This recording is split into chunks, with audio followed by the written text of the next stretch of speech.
우리가 그 손에 들린 핸드폰을 통해서 뉴스를 보면 어느 하나 희망찬 이야기가 없습니다. 자영업이 힘들어진다. 또 코로나가 3단계로 격상된다. 모든 일이 정지된다. 또 정부의 일방적인 또 의협 사태를 또 밀어붙이는 일들, 또 경제 마이너스, 또 물가가 올라가는 동시에 또 이런 상황 가운데 교통비를 올리는 이런 상황들, 그리고 또한 학교 교육 지금 전반적으로 등교가 정지되는 또 돌봄에 있어서의 어려운 문제들, 사실 지금 또 거기에 태풍이 또 올라오는, 말로 다 할 수 없는 뭔가 숨이 막힐 정도로 이렇게 일들이 막 압박해 옵니다. 사실 여기에 가진 자나 또 없는 자나 뭐 상관없이 심리적인 압박, 또 경제적인 압박, 미래에 대한 두려움들이 지금 있는 게 사실입니다. 그래서 우리 마음 가운데 막 눌림이 있고 염려가 생기고 어떻게 살아가지 걱정도 되고, 그랬을 때 어떤 사람은 뉴스를 뭐하러 봐, 하나님께 가야지, 물론 그것도 맞죠. 그런데 현실을 또 알아야 되잖아요.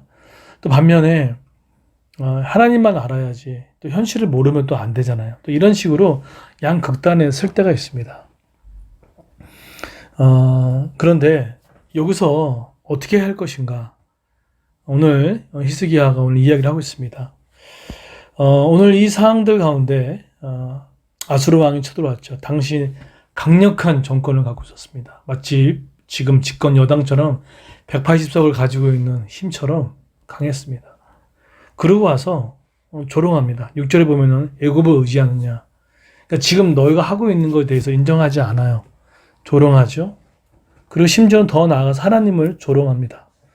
그리고 14절에 보기엔 너희가 믿는 그 신에 대한 부분들을 믿지 말라라고 해요.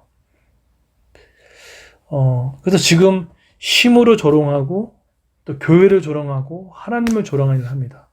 그러면서 아주 달콤한 유혹을 합니다. 16절에 보면은 제안하죠. 내게 항복하고 돌아오라 라고 합니다. 16절에 보세요. 히스기야 말을 듣지 말라. 아수르의 왕이 또 이같이 말씀하시기를 너희는 내게 항복하고 내게로 나오라. 그리하면 너희가 각각 자기의 포도와 자기의 무화과를 먹을 것이며 각각 자기의 우물을 마실 것이요. 그러니까 앞에 계속 조롱하고 교회를 믿지 마라, 또 하나님을 믿지 마라 라고 해놓고 자기한테 오게 되면 내가 이런 것도 주겠다는 거예요. 여러분, 이것을 들으면서 정말 이것이, 이런 갈등이 얼마나 많이 옵니까? 지금처럼 사실은 이단이라고 지금 이제 판명이 날 건데, 그 사랑제일교회의 어떤 그 일부, 또 건강한 상식을 갖고 있지 않은 일부의 교회, 나머지 제가 봤을 때 90에서 95%는 정말로 여느 기업처럼 철저하게 방역을 했습니다. 잘 따라왔습니다. 그런데 그런 모든 수고와 노고를 인정하지는 않고 매도하면서 마치 교회가 모든 걸 저지른 것처럼 이야기하는 모습들. 그래서 지금들 사람들 그 댓글에 보면 교회가 이기적이다, 교회가 왜 그러냐, 다시 그래도 하지 않겠다, 막 그런 이야기들을 하면서 이렇게 자꾸 들게 되면은 우리 믿는 성도들 마음 가운데 하나님을 믿는 게 부끄러운 거구나, 교회를 다니는 것이 오히려 부끄러운 거구나. 물론 우리가 그 부분에 대해서 하나님이 이게 심판인지 아니면 우리에게 깨달음인지 뭐 인식하고 회개할 거 회개하고 이러면 되죠. 그래서 마치 그러고 나서 어떡합니까? 내게 항복하고 내게 돌아오라는 거예요. 저는 이게 어떻게 들리냐면요, 뭐라고 합니까? 히스기야 말을 듣지 말고 자기 말을 들으라는 거예요. 이럴 때 우리가 우리의 그 신앙의 기준점을 막 흔들리게 만드는 그런 일들을 지금 자행하고 있고 있죠. 여러분, 혹시나 이럴 때 막 이 말 들리고 저 말 들리고 했을 때 어떻게 해야 되겠습니까?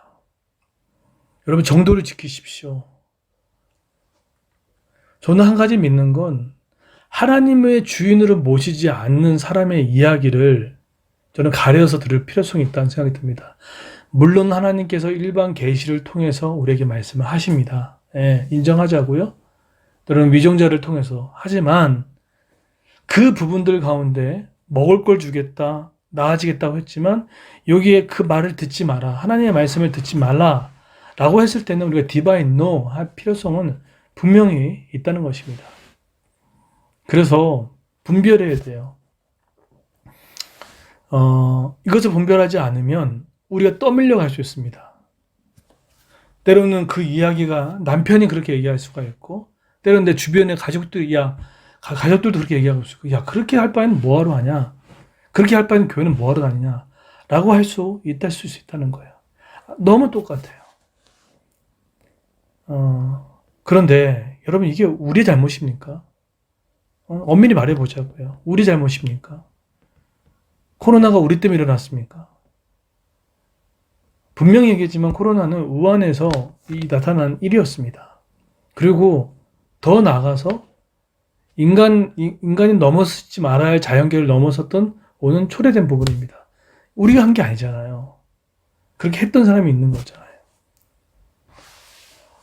때로는 이것이 달콤하게, 야, 잘됐다. 뭐하러 하나님 생각하고 기도하고 하냐. 나아지지도 않을 건데 하면서 기도를 포기하게 만들고 말씀을 포기하게 만들고 그렇게 가시면 절대 안 됩니다. 여러분, 그래서 조급하게 생각하지 마십시오. 우리 더욱더 제가 왜 부흥을 기도 제목 왜 올려드릴지 아십니까? 이것을 치유할 수 있는 방법이 성령의 새바람이 불어야 돼요. 정부의 정책이 다 옳습니까? 사람의 이야기가 다 옳습니까?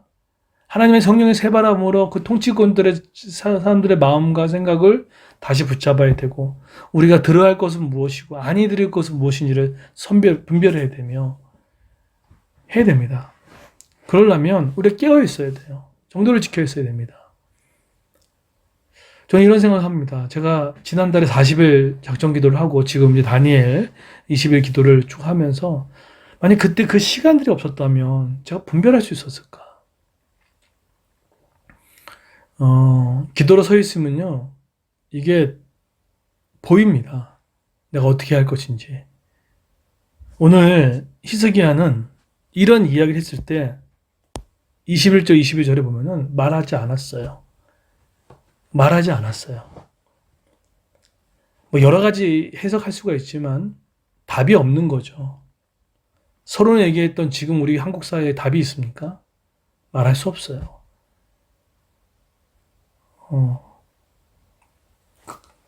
이번 주일에 살펴보겠지만 그랬을 때 히스기야가 어디로 갑니까? 하나님 앞에 나아가잖아요. 지금 이 상황 가운데 여러분, 지금 가정에 답이 있으세요? 이 경제 상황 가운데 이런 모든 것이 바뀌고 있는 상황 가운데 답이 있으세요? 마귀는 유혹합니다. 그렇게 해서 기도하는 된들? 아니요. 그럴수록입니다. 그럴수록 하나님께 나아가 하나님께 부르짖는 기도를 통해서 말씀 가운데 서 있으면서 하는 것이 너무나 중요합니다. 여러분, 헛되이 듣지 마십시오. 여러분, 정말 위기는 위기예요. 지금 이 상황 가운데 우리의 남편의 직장과 또 우리의 생계와 우리의 모든 부분들이 이제 뒤바뀌는 정말 절대절명의 위기입니다. 그런데 하나님 앞에 붙어 있을 때 히스기야의 삶을 하나님 책임주셨던 것처럼 저는 우리 성도들, 우리 교회를 하나님 반드시 살려줄 줄 믿습니다. 34장은 심판의 끝판왕이었지만 35장은 하나님의 회복의 역사를 보여주셨죠. 그 날이 반드시 올 겁니다. 우리 하나님 앞에 다시 한번 엎드리고 기도하며, 여러분 15가지의 기도 좀 올려드렸잖아요. 놓고 기도해 주십시오. 하나님의 방법으로 이 문제가 하는 것들을 보여주십시오. 전쟁은 하나님께 속한 것입니다. 그분의 손에 맡기는 저와 여러분 되기를 예수님으로 축원드립니다.